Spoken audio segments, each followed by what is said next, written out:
Welcome to Stoic Conversations. My name is Caleb Ontiveros. And I'm Michael Tremblay. And today we're going to do a quick conversation on embarrassment. So Seneca has, in his 11th moral letter, he has a few lines on, how to think about messing up, doing something embarrassing. And we want to talk through this letter, see what takeaways we can glean from it. Yeah, let's jump in. Cool. So the context of this letter is that, Seneca is talking about blushing while giving a big speech or messing up, stumbling over your words, whatever it is.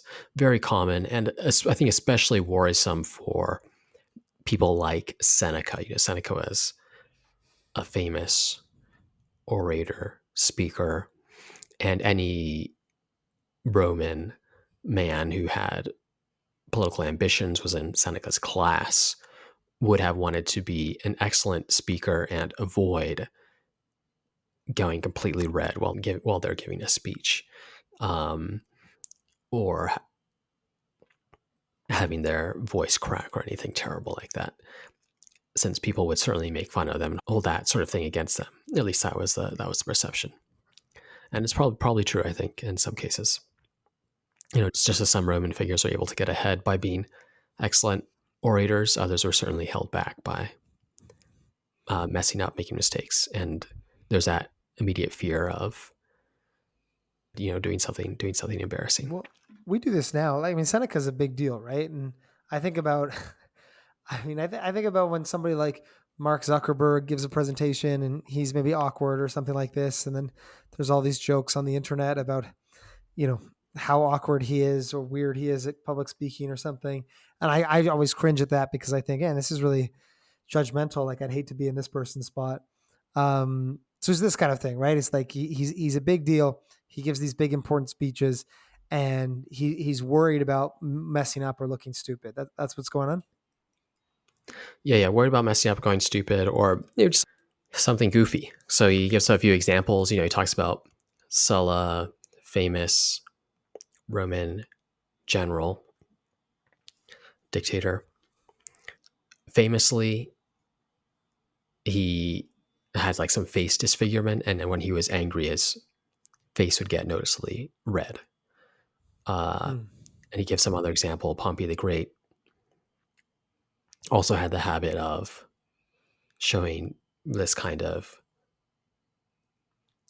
blush in the face of other people. Yeah. And I think naturally just interpreted it as a kind of nervousness, unease. Pompey the Great, awesome general, but when he's put in the situation of speaking to senators, that's going to be a place where maybe you'll feel you're more likely to be nervous. And I think you can take this a little broader, as you did, than just thinking about the physical phenomenon of blushing, but to messing up one's speech, making mistakes, saying too many times, whatever it is. But even the smaller example, like I one thing I do, I shake when I get excited about things, which is great when you're competing in sports because all that energy, it has somewhere to go. But I feel like when I'm giving a talk or like about to present, I'm really nervous. My body just wants to move. Another thing I'll do when I'm nervous is I'll sweat. I don't know if anybody else has experienced that. Again, fine for sports, not so great if you're giving a talk in a hot room, or it's this kind of stuff too. So yeah, there's bigger things, but also just the stuff that you're like, even if you've prepared yourself, even if you feel confident going in, those kind of like physical reactions you have to these high stress situations that can be embarrassing like that. Yeah. Or going blank. That's a classic one. I've certainly had cases where you have prepared, but for some reason, it's like your mind just does not cooperate, and everything goes empty for some strange reason. You can have that sort of thing. What does Seneca have to say about this? So, talking about blushing, one thing he says is, wisdom can never remove this habit, for if she could rub out all our faults, she would be mistress of the universe. whatever is assigned to us by the terms of our birth and the blend in our constitutions will stick with us no matter how hard or how long the soul may have tried to master itself. And we cannot forbid these feelings any more than we can summon them. So I think that's the key passage. And I like this because I have some useful takeaways, both for the specific incident of dealing with embarrassing habits, mistakes, tics. I think especially is that focus on a lot of these things are just out of our control. They're physical happenings that, depending on who you are, you're going to get a different bundle of these that you'll experience, you know, in different situations. And what Seneca says is that, look, you're just sort of, to some extent, you are stuck with these things. They're out of your control. And what Stoic mastery involves isn't, completely eliminating this kind of thing, but, rather coming to terms with, whatever bundle you've been given. I think that bundle is a nice thing. It's like, nobody's perfect. You're not going to be born with, everybody's going to have problems. You've got your problems, accept them. And we don't want to extend that. We don't want to say, well, I'm just an angry person. That's just my problem. That might be pushing it a bit too far.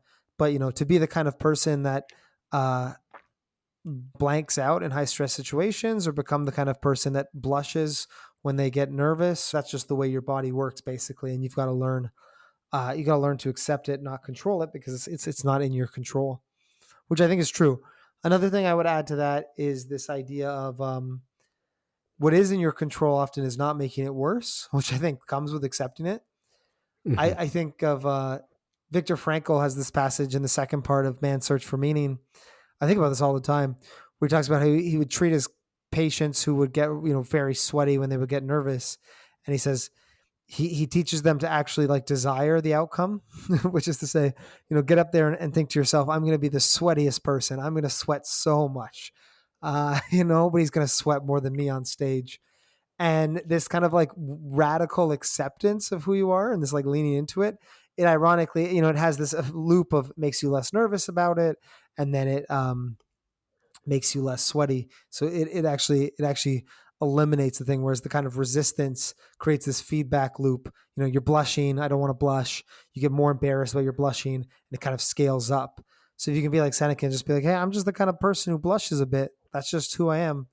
Not only are you going to feel better about the fact you're blushing, you're also just going to blush less, right? You're not going to feed into it. Yeah, yeah. There's a useful distinction here between, physical feelings and then how the judgments you make about those feelings and how those transform into emotions. And so many of the physical feelings we experience are the kind of thing we can't control, just sensations coming and going and such. But, where you can intervene and shape yourself is at the level of your judgments. So I suppose I introduced this by talking about Seneca on embarrassment. And you could say there are different reasons one might be embarrassed. One might be because you have this tic that's out of your control. And here, I think, the strategy is focusing on a kind of acceptance. Maybe over time, a lot of these things, especially if you're working on a newer, um, being a newer area, learning a new skill, these sorts of things can be lessened. Um, but they're not this often not the sorts of things one can completely eliminate. So that's one kind of reason why I'd be embarrassed. But another reason one might be embarrassed is because you made a genuine mistake, and for that, in that case, if that embarrassment is the result of a decision you made, that's I guess the question there is, is that a legitimate judgment that that you made a mistake, and if so,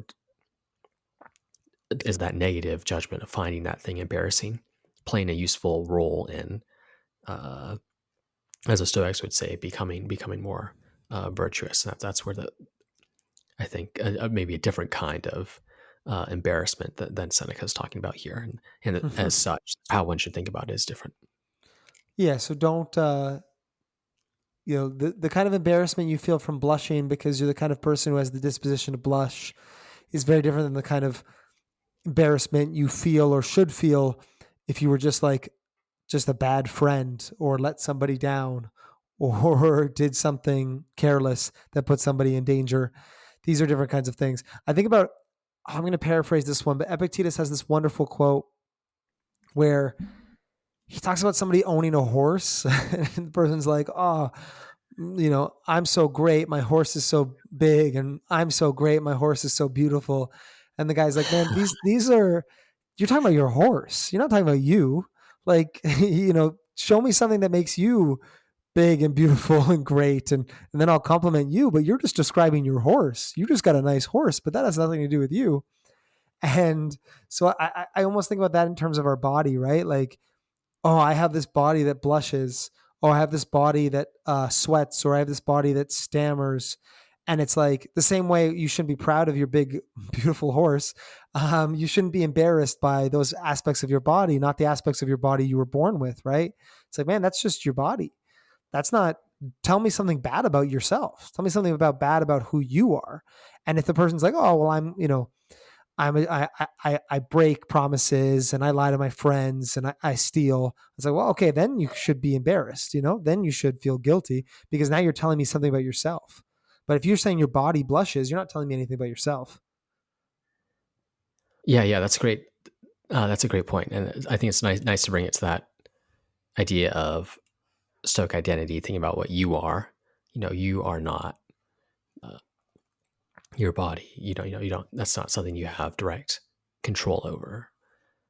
Yeah, but often we I guess we decide whether or not we should be embarrassed based on what other people think, and other people will make fun of us and judge us for things that are both inside and outside of our control and things that are both actually good and actually bad. You will be judged if you hang out with teenagers.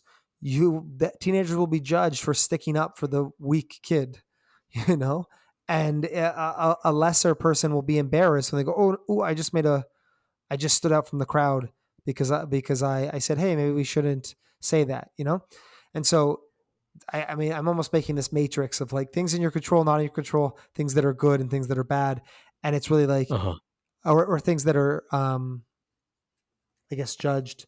And it's like, if it's something that's not in your control, you shouldn't be proud of it if it's good, and you shouldn't be embarrassed by it if it's bad. And that's that distinction with the body and the distinction with the nice horse or the nice house or car or whatever the contemporary example is. Yeah, yeah. I think I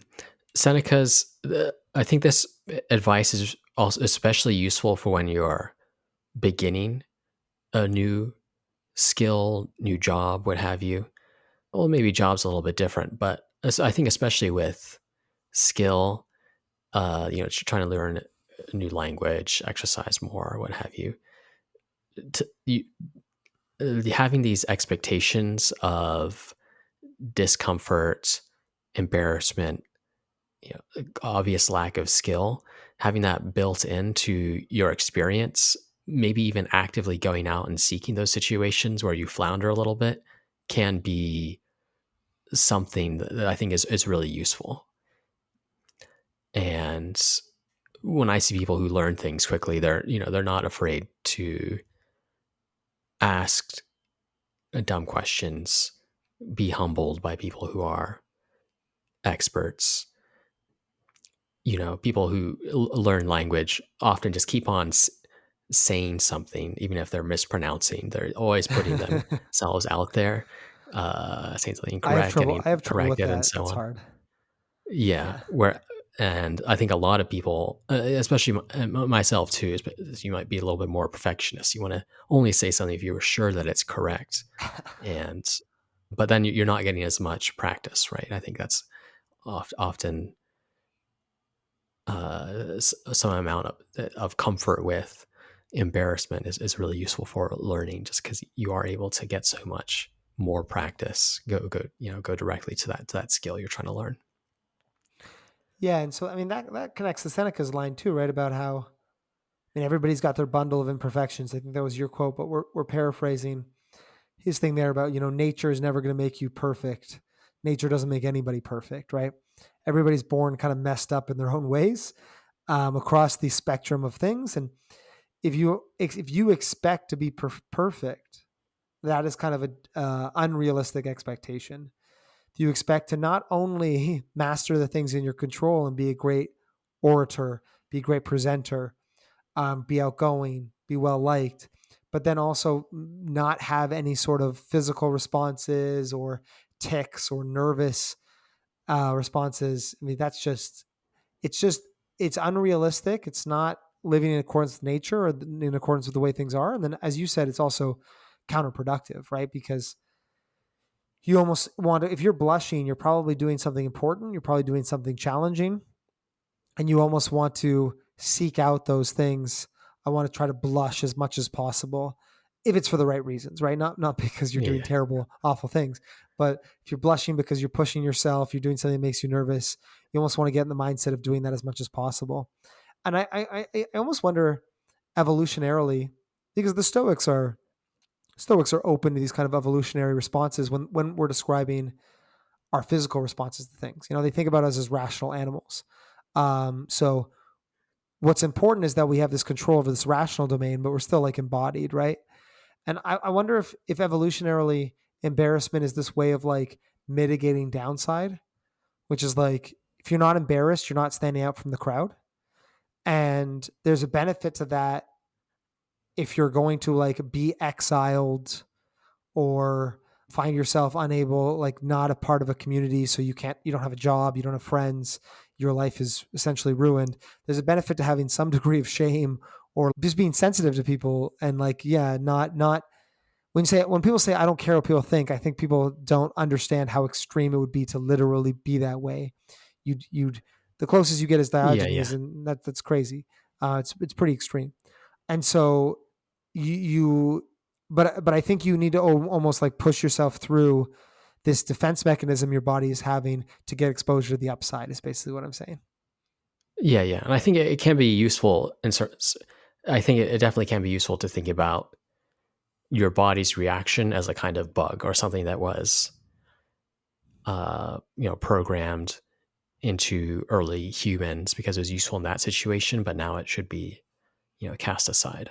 Um, and sometimes people talk about this in the case of romantic relationships. Everyone has initially like immense fear over rejection of any kind of romantic advance. And, maybe if early humans, they were in smaller groups and, there's literally only 20 women who you could pair up with in that group. And if you got rejected by one, well, so much the worse for you. And also, and there are other competitors, and you want to be very careful about that sort of thing. Whereas, you feel that same fear when approaching, someone you see on the subway who you think is attractive. When if they reject you, there are probably, no negative consequences apart from, some initial discomfort. And that kind of, maybe I think it can be useful to think about that kind of fear as a bug and something that just should be clearly overcome in that situation. I'm sure there are others as well. Yeah, I think that's a great example. I've never thought of that before, but yes, you're right. The fear of rejection is like, yeah, it's proportional to as if it was a really, really big deal. It feels that way all the time. Romantic relationships, or anytime, any kind of friendship or rejection. And yeah, you're right. I never thought about that before. It seems tuned to 20 people, and if you approach people in a silly, haphazard manner, and four of them reject you, you're not in a great spot. But that's not the case, as you said, at the bar or the subway or whatever. Um, Another thing, yeah, and so pushing through it, I totally agree. Recognize it for what it is, and then I think that, but I don't think that's an uncommon statement. I think that other statement is like, or the other idea Seneca's communicating, which I just want to go back to, is that idea of like, yeah, these are bugs, push through them, but they're also, um, natural bugs. Like don't add this like meta judgment of yourself or hate yourself or be like, why do I have this? Why do I fear rejection? Why do I blush in front of people? And just say, well, yeah, this is just the way that I am. This is just my certain set of ticks that I have. And some of them might be in your control. I'm not saying, don't work on self-improvement, but the ones that aren't, the ones that are very natural, are kind of immediate. Those are ones that you can work on eliminating some of those through like exposure therapy or repeated practice. But sometimes we can get pretty far just by accepting it, right? Like I know when I compete in jiu-jitsu, for example, it's not the same thing as embarrassment. We're talking about extreme examples. I always thought like, oh, when am I going to get over these nerves? When am I going to get over these nerves? And it's just like, well, I've just competed enough now that's like, I just don't get over the nerves. I just learn to deal Yeah. with the nerves, right? And that is the progress. The progress is not feeling anything. The progress is responding to the feeling with experience and practice and knowing what you need to do to calm yourself down when your body just reacts that way. And I think that's the second part that's really good and gets lost is don't just push through them, but like accept yourself, accept yourself with your little bundle of problems, and then push through it. Yeah, yeah. One perhaps other Stoic framing that might be useful in this is, yeah, there's the angle if you speak enough in public, then you'll start feeling less nervous. But there's another Stoic angle, which is that if you speak enough, you'll always be terrified, but you'll be more and more confident that you're doing the right thing. And that's what Yeah. matters, and you'll be better at speaking. The fact that you are always terrified is sort of becomes irrelevant.